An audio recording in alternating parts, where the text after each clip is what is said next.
Hello， 大家好，今日咧又同大家嚟到羅湖口岸附近食海鮮。今次要食海鮮嗰間鋪頭咧叫做清鳳海上撈精品海鮮城啊！一聽到個名咧已經覺得好厲害啦。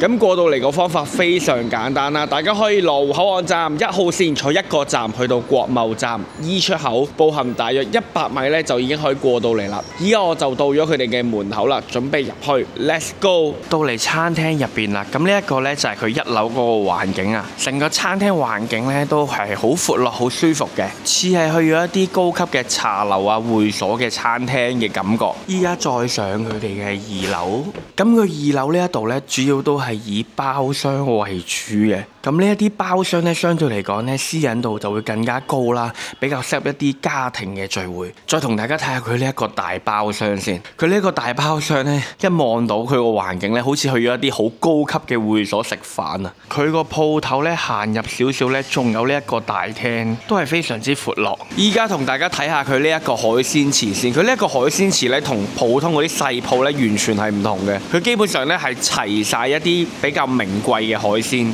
我哋首先咧就睇佢下邊啲海鮮先啦。咁呢一度有條深海黃花魚啦，隔離有圓貝啦，跟住青口啦，嗰啲黃金貝啊、花甲黃都有嘅。咁佢每一樣海鮮隔離咧都會寫住一個牌啦，係幾多錢一斤。咁呢一度就有象墨仔啊、海螺，隔離有花螺啊、天鵝貝啊、北極貝啊。呢一個佢哋負責人話咧係佢哋招牌嚟嘅呢個北極貝。跟住仲有呢一個珍寶生蠔啦，好多唔同嘅貝類咧都可以喺下邊呢一層見到。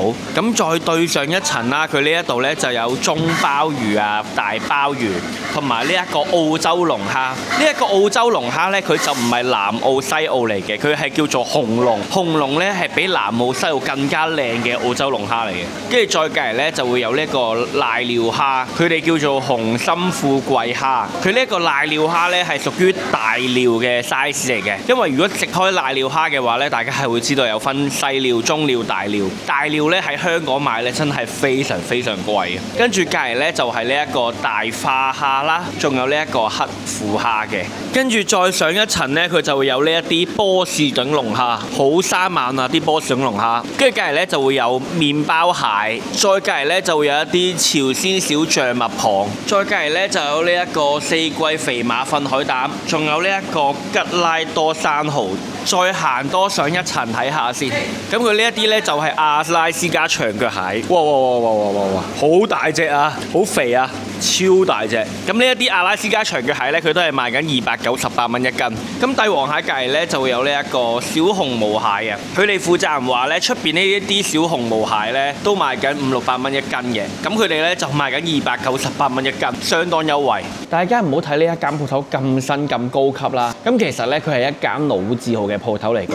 咁佢就創始於1989年，同埋佢大眾點評裏邊嘅呢一個深圳海鮮粥榜呢，佢係排緊第1名㗎。咁大眾點評裏邊呢，其實呢有一啲2人餐啦、4人餐啦、5至6人餐，亦都有好多唔同價錢嘅餐單嘅。咁我哋今次呢，就食大眾點評嘅4人餐499蚊嘅套餐。咁我哋個套餐就到咗啦，咁同大家睇下有咩嘢食先。我哋個4人餐就到咗啦。咁呢一度就有個蜆啦，佢哋叫做美貝啊。跟住呢一邊呢，有基圍蝦，跟住仲有呢一個珍寶生蠔啦，同埋中鮑魚。鮑魚前面咧就會有呢一個粉絲帶子啊，跟住仲會有呢一個黃花魚。佢呢個黃花魚仲係要中間開肚咁樣樣嘅，蒸嘅時候咧相對嚟講咧受熱就會均勻一啲。跟住佢仲俾咗呢一個黑椒雪花豬肉我哋啦，仲有呢一個粉果啊、蔬菜拼盤啊，同埋牛丸俾我哋嘅。依家咧準備開始蒸餸啊，咁佢哋蒸餸咧都會有個服務員咧幫我哋蒸嘅。佢哋話咧首先咧就幫我哋蒸蝦啦，咁蒸完蝦之後咧再蒸其他貝類嘅。佢話咧依家咧先用啲水蒸氣咧焗勻啲蝦，等啲蝦唔好扎扎跳，比較容易蒸。燜完啲蝦啦，依家蒸完咧，幫我哋將啲蝦擺好啲位置之後咧，就再蒸佢。可以喺呢一個透明嘅蒸爐咧，慢慢一步一步咧睇住啲蝦蒸熟。蒸好啦，蒸好啦，依家咧就有得食啦。佢仲有職員咧幫我哋將啲蝦夾起咧分餸嘅。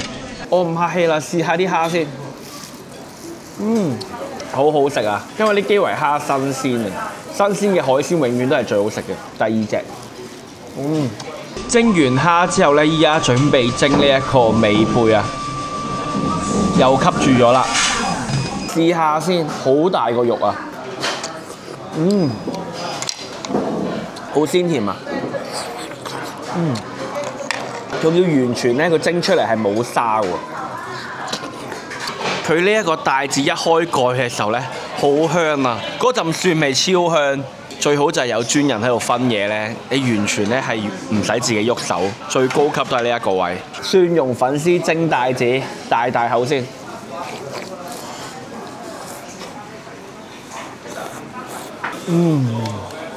個帶子都係好好食，我終於知道點解佢呢一度嘅海鮮會特別好食，因為佢呢一度全部嘅海鮮咧都係按照一個規格幾多分鐘過嚟蒸嘅，佢哋嘅職員全部都係培訓好晒。因為平時屋企嘅話咧，我阿媽成日都問我老豆：喂，條魚蒸幾多分鐘啊？我老豆話可能6分鐘啦，跟住我阿媽話會唔會唔熟㗎？我蒸夠10分鐘先，就係嗰個蒸嗰個時間控制得唔好啊。所以平時屋企食海鮮咧，相對嚟講咧就冇呢一間鋪頭食得咁好啦。鮑魚又蒸好咗啦。佢哋個職員咧，仲幫我哋個鮑魚咧起埋殼出嚟啊，超好！試下先。個鮑魚蒸得好淡啊，同埋佢鮑魚呢一啲邊咧，全部咧都擦乾淨，好白雪雪啊！真係好淡啊！跟住再放生蠔落去啊！好啦，我哋而家咧再試埋呢個生蠔。咁個生蠔咧非常之肥大啊！我都係要食多啲生蠔噶啦，補補身體。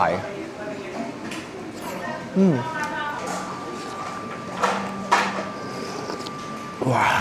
成個生蠔冇沙啦，佢洗得好乾淨。跟住咧個生蠔都幾肥大嘅。好啦，依家我哋再蒸呢一個黃花魚啊！黃花魚蒸好咗啊，蒸得好靚啊，成條都係金黃色。試一試黃花魚先。平時我食嗰啲黃花魚咧都係煎嘅，呢條黃花魚咧就係蒸嘅。咁佢仲加埋一啲薑絲落去蒸咧，佢完全唔腥。手打牛肉丸啊，試下先。哇！爆晒汁！我平時食嗰啲咧都係打邊爐嗰啲霎嘅，今次第一次食蒸嘅咧，有少少似牛肉球嗰個感覺，但係佢係會爆汁嘅牛肉球。跟住再食呢一個黑椒豬頸肉，好大塊，好厚身啊！成塊豬頸肉好爽啊，嗦嗦聲啊，真係呢個豬頸肉我都係可以食好多塊，非常之推薦食呢一個豬頸肉，又大塊又爽身。佢蒸完咧，去到最後咧會有一個粥底喺下邊嘅，咁呢個粥底咧已經充滿咗一啲海鮮嘅味道啦，因為一直咧都蒸咗咁多海鮮。咁依家咧佢就準備落啲配料啦。就擺落呢一個海鮮粥底度，海鮮嘅精華咧都喺晒呢一個粥入邊啊！所以食呢一個餐，你4個人係唔使驚唔飽，呢個粥係會填飽你個肚。既然佢講到呢一個海鮮粥係充滿海鮮嘅精華，就要試下啦。呢個海鮮粥佢加咗啲冬菜、芹菜同埋嗰啲香菜嗰啲配料落去咧。同埋海鮮嗰個鮮甜味啦，唔係腥味啊，你都會喺呢個海鮮粥裏邊食到出嚟。另外，如果大家收藏打卡嘅話呢，仲會送呢一啲甜品，同埋食到最後呢，佢幾好嘅喎。佢話食咁多海鮮呢，俾杯薑茶我哋飲。哇！